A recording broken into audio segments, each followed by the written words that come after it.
여기는 한 번도 줄을 안 서서 먹은 적은 없는 것 같아요. 그러게요. 랭리의 핫팟. 나는 핫초코 먹을 것 같아요.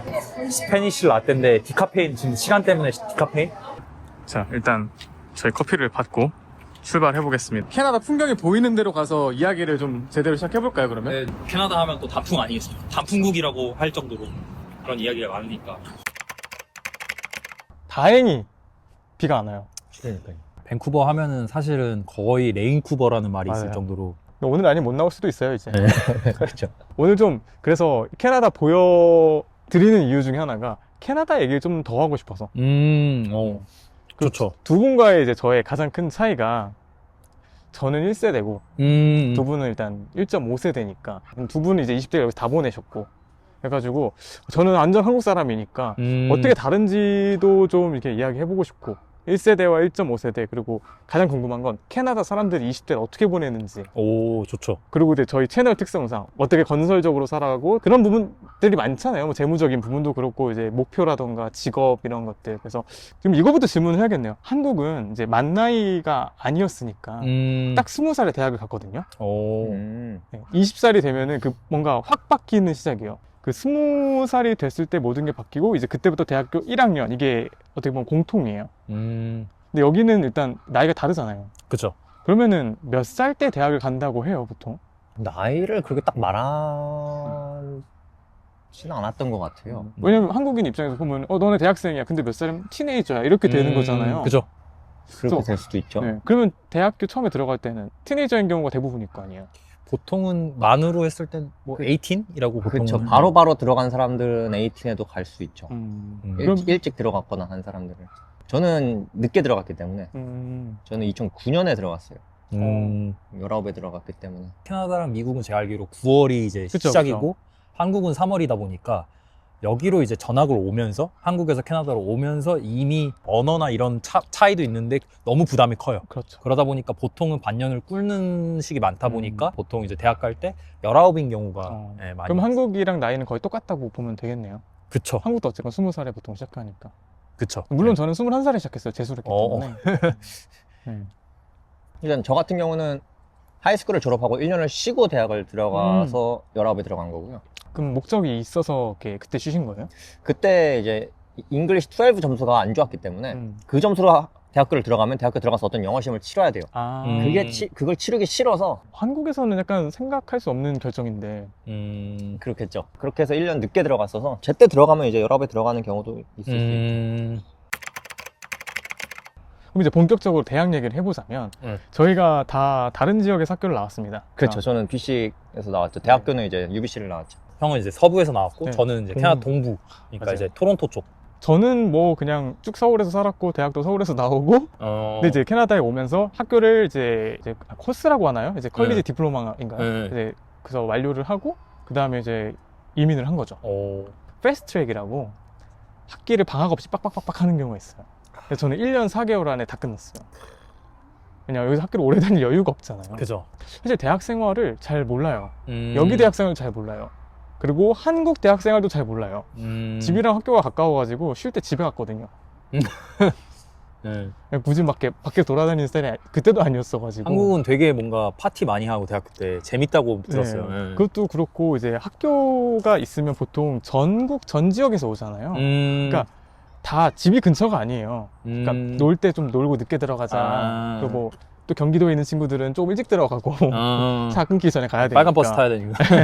그때는 이제 뭐 1호선 타는 친구들 많았고 네. 4호선 타는 친구도 많았고 뭐 그랬는데 그래서 캐나다 대학 생활이 좀 궁금하거든요. 제가 먼저 좀 제 동부 쪽 이야기를 조금 하자면 뭐 서부랑 큰 차이는 없을 수도 있는데 조금 말씀을 드리면 캐나다 고등학교 배경이나 아니면 중학교 배경 뭐 미국도 그렇고 는 드라마나 영화가 좀 많이 있는데 뭐 대학교 배경으로는 생각보다 많이 없거든요. 그죠. 근데 그 이유가 사실은 좀 있어요. 왜냐면은 대학 때는 조금 공부가 좀 빡세진다고 해야 되나? 그래서 사실은 뭔가 다른 거를 하기에는 오히려 고등학교 때가 여유가 좀 더 많고 대학교 때는 사실은 공부랑 다른 좀 뭔가 취업 연관된 뭐 인턴십을 한다거나 코업을 한다거나 그쵸. 그런 게 조금 더 매진이 돼 있기 때문에 사실은 대학교 때는 오히려 여유가 없는 것 같아요. 1학년 때부터 좀 바쁜 편인가요? 1학년 때부터 중요하죠. 왜냐면 1학년 때 잘 해야지 이제 여기는 그 서머 베케이션 말 그대로 여름방학이 좀 길어요. 보통 이제 취업이나 자기 그런 것들 생각 커리어를 고민하는 사람들은 보통 그때 인턴십을 많이 잡거든요. 근데 그때 중요한 게 뭐 학교도 중요하고 과도 중요하지만 만약에 학교나 과가 다 비슷비슷하다면 결국에는 1학년 때 성적으로 조금 이제 갈리기 때문에. 저도 대학을 가서 이제 공부해야 된다라는 그래도 그 세대에 다니긴 했거든요. 그래도 근데 1학년 때는 다들 좀 많이 놀고 술 많이 마시고 그랬던 것 같은데 세용님은 원래 술 잘 안 드시는 것 같아서. 그렇죠. 원래 술을 막 좋아하는 사람이 아니죠. 네. 1학년 때 잠깐 좋아한 적은 있는데. 그럼 캐나다에서는 친구들끼리 술 마셔야 되면 뭐 어디서 마시는 거예요? 저희는 학교 앞에 술집이 많아요, 일단. 그래가지고 뭐 2,500원 맥주 이런 거 있잖아요. 그런 걸 먹거나 아니면 싼 안주 가지고 뭐 8명이서 먹거나. 그러니까 어릴 땐 그런 게 있는데 뭐 캐나다는 뭐 아이스 와인 마시나요? 뭐 여기도 한국 뭐 소주나 이런 거 다 들어와 있어서 그거 많이 마시더라고요. 술 마시는 친구들 보면. 그쵸. 비싸서 한국처럼 막 엄청 많이 마시기는 좀 경제적 부담이 있죠.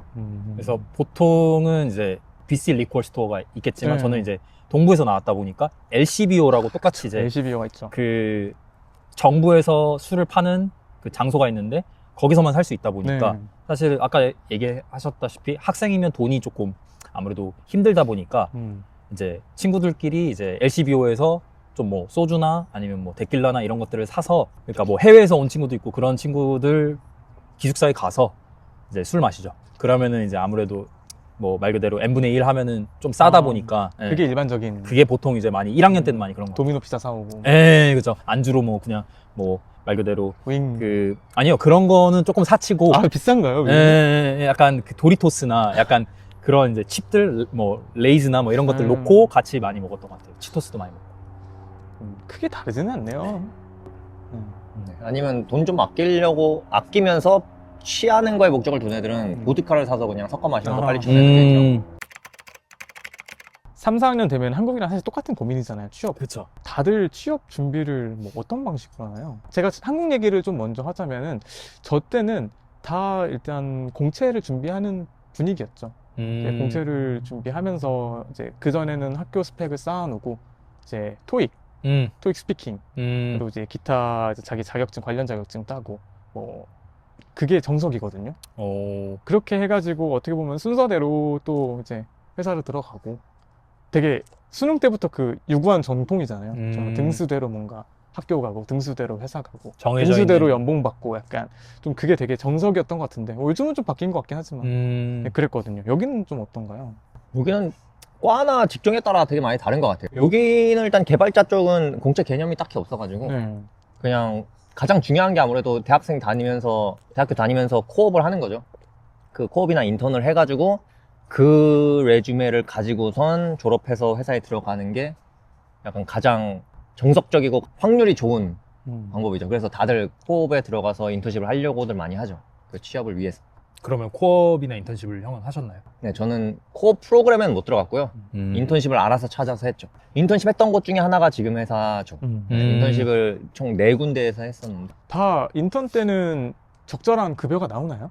네, 잘 나옵니다. 일단 개발자 직종이라서 직종마다 다르겠지만 여기는 인턴십을 할 때부터 사실 되게 정직원 같은 느낌이 많이 들어요. 그죠. 정직원이랑 거의 똑같이 대해줘요, 회사에서 그 팀원들은. 그래가지고 다르구나 좀 많이 느꼈던 것 같고 그렇게 해서 이제 대학 생활이 지나면 사실 제가 제일 궁금한 건 취업 문화예요.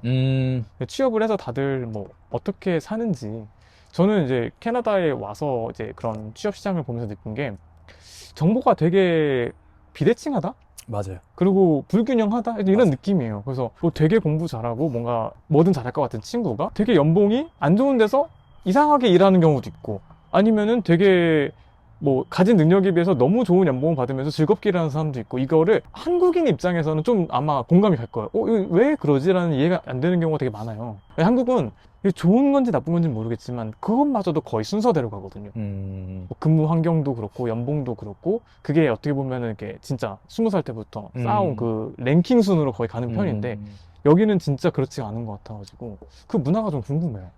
방금 말씀하신 것처럼 그 불균형이 좀 심해요. 그러니까 심한 이유 중에 가장 첫 번째는 이제 공채라고 말하는 그런 공개 채용 같은 시스템이 없는 걸로 알고 있어요. 대체하는 게 결국에는 이제 네트워킹이라고 하는 한국말로 하면 인맥, 그게 너무 중요한 것 같아요. 그래서 커넥션이 정말 중요한데 그게 어느 정도냐면 뭐 불합리하다고 할 수도 있지만 뭐 아버지 이제 뭔가 아시는 분 아니면 뭐 삼촌이 예를 들어 뭐 어느 대기업에서 일을 한다, 인터뷰까지는 이제 데려다 줄 수 있어요. 근데 인터뷰 그 자리 가는 게 되게 힘들어요. 일단 초반 단계는 다들 스펙들이 없기 때문에. 그래서 인터뷰만 망치지 않으면은 사실은 그런 식으로 이제 들어가는 친구들이 있다 보니까 실력에 비해서 좀 더 좋은 곳에서 스타트를 한 친구들이 있고 실력에 비해 조금 그런 기회가 없어서 좀 안 좋은 쪽으로 가는데, 사실은 뭐 무조건 그런 건 아니지만 한국계 학생들, 특히 이제 저희 같이 1.5세나 아니면 나중에 온 사람들은 아무래도 가족들이 이제 한국에도 많고 하다 보니까 여기에는 커넥션이 그만큼 적겠죠. 그쵸. 부모님도 늦게 오셨으니까 커넥션이 적고, 그러다 보니까 약간 그런 부분에서 조금 불리한 부분은 확실히 있는 것 같아요. 그리고 이 시스템을 잘 경험한 사람이 없다 보니까, 왜냐면 부모님들이 나중에 오셨기 때문에 그런 거 여기 시스템을 잘 많이들 모르세요. 그래서 그런 거에 대한 조언을 받을 사람도 없다 보니까 그냥 드립다 공부만 열심히 하다가, 근데 사실은 성적 순으로 아까 말했듯이 직장을 구하는 게 아닌데 어떻게 보면 엄한 데서 이제 뭔가를 찾고 있었던 거죠. 그러다 보면 그 시기를 살짝 놓치는 경우가 많아서 오히려 이제 한국계 학생들이나 아니면 이민자 학생들이 조금 더 불리하게 스타트하는 경우가 많은 것 같아요. 네. 너무 능력에 비해 막 아쉬운 것 같아서 가지고 이제 저는 이민자 입장에서 봤을 때 그쵸. 주변 사람들 알아갈 때 근데 그런 얘기를 많이 했거든요, 다들. 그러니까 대학교를 들어갈 때 이제 그 과를 골라서 들어가잖아요. 네. 그때 저는 그냥 단순하게 그냥 기계를 좋아해서 미케니컬 엔지를 가야겠다는 생각으로 엔지를 들어갔다가 UBC 엔지는 1학년 때 이제 2학년 때 나눠지는 엔지들의 코스를 하나씩 들어요. 막 케미스트리 하나, 뭐 피직스 하나, 코딩 하나, 뭐 이런 식으로 듣는데 그때 코딩 듣는데 그게 너무 재밌는 거예요. 그래서 코딩으로 가야지. 그래서 2학년 때 이제 미케니컬 말고 컴퓨터 엔지로 들어가서 거기서 그냥 자연스럽게 이제 개발자로 커리어가 됐죠. 취업할 때는 어떤 것들이 고려 대상이 되죠, 보통? 이제 개발자에서는 가장 중요한 게 실력이랑 경력이거든요. 네. 그래서 일단 레주메가 진짜 중요해요. 레주메에 얼마나 내 실력이랑 경력을 드러낼 수 있는 상태인지. 그래서 그거를 가장 잘 드러낼 수 있는 게 인턴십이기 때문에 학생 때 인턴십을 잡는 거에 최우선을 뒀고요. 그렇게 해서 인턴십을 잘 잡아놓으니까 그 다음에 이제 풀타임 들어가는 거에 있어서 어렵지 않아요. 일단은 저는 인턴십을 했던 곳에서 리턴 오퍼를 줘서 글로 간 거기 때문에 좀 그냥 쉽게 들어가긴 했는데, 그 이후에도 어쨌든 레주메랑 실력이 계속 중요시 여겨지기 때문에 그거 관리를 하는 쪽으로 준비를 하죠. 한국에서 통계를 보니까 평균 출근 시간이 8시 45분 정도, 평균 퇴근 시간이 뭐 6시 15분 정도. 그러니까 대략적으로 9 to 6라고 보면 되는데 여기는 좀 다른 것 같아요. 직군에 따라 시간도 되게 많이 다르고. 그렇죠. 직군에 따라 많이 다른 것 같아요. 개발자 회사는 아무래도 재택을 포함한 회사들도 많고 또 커스터머를 응대해야 하는 자리가 아니기 때문에 그렇게 출근 시간에 스트릭트하지가 않아요. 그래서 저 같은 경우는 10시에서 12시 사이에 출근하거든요. 네. 그래서 되게 테크 회사는 그냥 일찍 하려면은 일찍 하는 애들도 있고 늦게 하려면 늦게 하는 애들도 있어서 딱히 정해진 시간으로 출퇴근해야 되는 회사는 그렇게 많지 않은 것 같아요. 저는 오히려 이제 반대로 이제 비즈니스 말 그대로 그 오피스 직군에서 일을 했는데, 이제 물론 이제 코로나 이전과 이후로 달라지긴 하지만 그 전까지만 해도 무조건 9 to 5. 그러니까 똑같이 9시에 무조건 와야 되고 5시에 이제 칼퇴하는 그런 느낌으로 이제 돼 있었죠. 그래서 한국보다 1시간 덜 일하는 것 같아요, 평균. 확실히 캐나다는 뭔가 이렇게 딱 정의하기가 불가능한 것 같아요. 그쵸? 캐나다인이라는 게 없거든요. 그렇죠. 다양한 사람들이 모여 있는 곳이기 때문에. 그 얘기 하시니까 생각나는 게 뭐 좀 정체성인 것 같아요. 저는 워낙 늦게 왔으니까 저는 내가 캐나다에 사는 한국인이다라는 이제 그런 100%의 그걸 가지고 사는 것 같거든요. 이제 두 분은 제 기준에서는 이제 한국인 친구들이지만 본인이 생각할 때는 또 다를 수 있을 것 같다는 생각이 드는 거예요. 뭐 조심스러운 얘기가 될 수도 있겠지만 그러면 100% 한국인이라고 생각은 안 하실 것 같은데? 그죠. 그렇게 생각은 안 하죠. 그러니까 그냥 누구랑 얘기를 할 때 너 한국인이야? 이러면 한국인이라고 말은 하는데 어쨌든 법적으로는 캐나다 시민이고 문화는 약간 조금 섞여 있어가지고 양쪽에 완전 한국 문화도 아니고 그렇다고 완전 캐나다 문화도 아닌 약간 좀 애매한 포지션에 있죠. 심리적으로 가장 편한 상대가 여기에 거주하는 한국인? 그쵸. 네, 그런 사람들이랑 문화가 가장 잘 맞아요. 가치관이나. 이제 언뜻 보면 2세 분들이 또 2세 분들이랑 결혼하는 경우가 많잖아요. 그쵸. 근데 생각해보면은 말이 2세지 사실 그 둘은 그냥 캐네디언이잖아요. 그죠. 그런데 결국에는 자기 문화의 사람 만나서 결혼하는 거가 되게 높은 비율인 걸 보면 그게 아무래도 심리적인 그런 것도 있는 것 같아요. 그죠.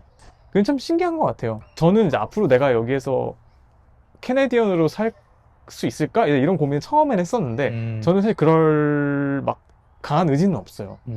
저는 저대로 살 생각이기 때문에. 근데 두 분은 이제 어쨌건 제가 이렇게 한국인처럼 보고 한국인처럼 친구가 되었지만 사실은 캐네디언 분들을 모셔놓고 얘기하는 것 같은 느낌이라 참 묘한 기분이에요. 이렇게 질문하고 얘기할 때는. 캐네디언들한테 이렇게 여쭤보고 싶은 거는 돈이 중요한가요? 중요하죠. 중요하죠. 그거는 약간 인종이나 뭐 언어나 문화나 다 배제하고 인간이라면 뭐 물론 조심해야 되겠지만 돈에 대해 생각하는 건 많으면 많을수록 좋고 뭐 없으면 없을수록 좀 아쉽죠. 약간 아쉽다. 네, 그렇게 생각할 것 같아요. 근데 생각해보면 사실 사람은 다 똑같잖아요. 이게 뭐 미국인이든 한국인이든 아니면 뭐 러시아인이든 사실 다 비슷할 것 같은데. 그래가지고 그랬는데 이제 제가 조금 느낀 차이라면 그 돈에 대한 민감도가 조금 더 낮은 것 같기는 해요. 한국인들은 굉장히 세밀하게 그걸 따지고 관리하는 비율이 더 높다. 뭐 제 편견이겠지만 캐네디언들은 되게 음식 먹고 이런 데 돈을 많이 쓰고 저축에 대한 생각이 저희보다 조금 더 적은 것 같고, 뭐 아시아인 편견 그런 게 있잖아요 원래. 그죠. 그러니까 어느 정도는 일리는 있는 말 같긴 해요. 그러니까 실제로 남들과 더 많이 비교를 하는 문화를 가진 나라가 있고 그게 더 적은 나라가 있잖아요. 이제 그쵸. 한국인은 비교를 많이 하는 쪽에 속하는 것 같고 캐나다는 좀 더 비교적 덜 하는 것 같아서 여기는 그게 조금은 덜한 것 같긴 한데 결과적으로 어쨌든 돈을 다 많이 벌고 싶어 하는 건 같긴 해요. 그러니까 실제로 이제 개발자 이제 학교 다닐 때 이제 커리어 페어 하면은 여러 회사들이 찾아와서 부스를 열고 레주메를 받고 뭐 얘기를 하고 해요. 그러면은 가장 줄 많이 쓰는 데가 어쨌든 빅테크예요. 돈을 많이 주기 때문에. 그쵸. 네임 발류 때문이기도 하지만 어쨌든 그래서 보면은 돈을 더 많이 벌 수 있는 기회가 있다면은 다 더 벌고 싶어 하는 게 일반적인 것 같긴 해요. 어쨌든 민감도는 차이가 있을 수 있어요. 궁금한 게 하나 있어요. 두 분은 결국엔 캐나다 살고 싶으세요? 되게 근본적인 질문이긴 한데. 좀 어려운 질문인 것 같아요. 저는 한국에 살고 싶기도 하고 캐나다에 살고 싶기도 하고 확률적으로는 캐나다에 계속 살게 될 확률은 제일 높은 것 같아요. 일단 여기 시민이고 여기에 뭐 친구들도 여기 있고 여기가 가장 시스템을 잘 알고 있어서 인생을 살면서 필요한 것들을 유틸라이즈 할 때 어쨌든 여기가 가장 낫지 않을까. 되게 뭔가 프로그래머 같은 대답이었어요. 확률적으로 해서 되게 이게 본인 감성적으로 따라가는 게 아니라 저 같은 경우는 사실은 저는 캐나다 특히 그리고 지역마다 너무 다른데 이 서부 밴쿠버에서 평생 살고 싶은 마음이 있지만 요즘은 약간 그 경계선은 좀 흐려지는 것 같아요. 그러니까 내 약간 어떻게 보면 회사로 치면 본부는 여기지만 약간 글로벌 시티즌처럼 살고 싶다? 100% 여기다라는 분은 없으신 것 같은데. 100%는 없고요. 일단은 저는 일단 지금은 일단 미국에 가 있으니까 좀 돈 벌 때까지는 미국에 좀 있다가 그 다음에 일단 마지막 궁극적으로 은퇴는 아마 캐나다에서 할 것 같고 그 사이에 뭐 한국이나 미국에 얼마나 더 있을지는 잘 모르겠네요. 여기 그냥 잠깐 자리가 있는데 앉을까요? 디지털 노마드 뭐 이런 것도 많이 하고 일본에도 꽤 많이 가 있다고도 들어서. 맞아요. 일본도 좀 오래 살아보고 싶어요. 일본 너무 좋죠. 저도 몇 번 이사 다녀보고 이제 주도 옮겨봤는데, 근데 이제 밴쿠버에 오니까 좀 이제는 그런 생각이 들더라고. 내가 뭐 노인이 돼도 살기 괜찮은 것 같은데? 좀 그런 생각을 하는데, 이제 환경적인 거나 뭐 자연적인 거는 뭐 100% 누구나 동감하실 거고, 이제 결국은 그게 이제 경제적인 부분이 중요하잖아요. 내가 노인 때 힘들지 않게 살 수 있냐가 제일 중요한 거니까. 뭐 물리적으로 불가능할 수도 있잖아요. 예를 들어 밴쿠버 사는 많은 분들이 다 자기가 원하는 집에서 원하는 만큼 쓰면서 사는 건 아니니까 그런 거 생각해 보면은 정말 뭐 100%가 될지는 모르겠지만 그래도 좀 그게 이루어지면 저는 밴쿠버는 괜찮은 것 같아요. 이뤄내야죠. 네. 다운타운에 사는 게 경제적으로 무리가 없을 만큼. 그럼 이제 정말 선택권이 다 생기는 거죠. 내가 이제 어디를 고를 수 있는 거니까. 네. 은퇴를 했다고 가정을 하면 어느 도시를 고르실 것 같아요? 저는 네, 밴쿠버에 있을 것 같아요. 밴쿠버가 제일 편한 곳이라서. 저도 밴쿠버 주변, 그러니까 크게 말하면 뭐 GVA라고 하는 Greater Vancouver Area 그 중에 하나지 않을까라고 생각이 듭니다. 왜 여쭤봤냐면은 이제 저희가 촬영을 언제까지 할 수 있을까? 그래서 은퇴 후 촬영을 해야 되니까. 그렇죠. 네, 그렇죠. 은퇴 후 리뷰하기로 했잖아요, 저희. 이제 모든 걸 다 리뷰해야 되잖아요. 그러니까 그것까지 가능한지 혹시 다른 데로 가시진 않을지. 다른 데 가도 비행기 타고 와서 찍으면 돼요. 아, 엄청난 여유를 이제 계획하고 계시네요. 저는 비행기 또 있어가지고 저는 돈을 많이 벌 거라서. 그러면 만약에 우리가 이제 촬영을 3주마다 합시다라고 하면은 이제 뭐 데이비님 포르투갈에서 비행기 타고 오시고, 그렇죠. 여기는 이제 뭐 뉴욕에서 갑자기 건너오고, 가능하죠. 네, 그렇게 해가지고 저는 이제 윌로비에 있고 뭐 이게 저는 좀 성격이 내가 결정했으면은 좋아해야지라는 좀 마음이요. 왜냐면 내가 선택해놓고 내가 결정했는데 내가 안 좋아하면은 못 버티잖아요. 그렇죠. 맞습니다. 네. 그래서 내가 한 게 잘한 거야. 내가 잘한 거니까 즐겨야지. 이런 마음이 이제 몇 년 지나다 보니까 지금은 그냥 좋아요. 좀 찾은 것 같다. 좀 그런 느낌인 것 같아요. 그래서 지역을 옮겨도 이제 주변에서만 옮기고 살지 않을까. 근데 여기 진짜 살기 좋다. 그쵸, 조용하고. 네. 저희 촬영 시작을 낮에 한 것 같은데 뭔가 지금 되게 어둡잖아요. 그러니까 깜깜할 때까지. 근데 그렇게 오래 안 있었거든요, 밖에. 네. 이게 서머 타임이 해제되고 나서 저번 주부터 확실히 이제 그 데일라이트가 훨씬 줄어든 것 같아서. 그쵸, 확 전- 바뀌었죠. 이거 시작하고 끝나는 주에 일주일 동안 너무 피곤해요. 오. 이렇게 오늘 밖에서 이렇게 돌아다니면서 촬영도 하고 가을 구경도 좀 하고 했네요. 이렇게 저희는 사라지면 되겠네요.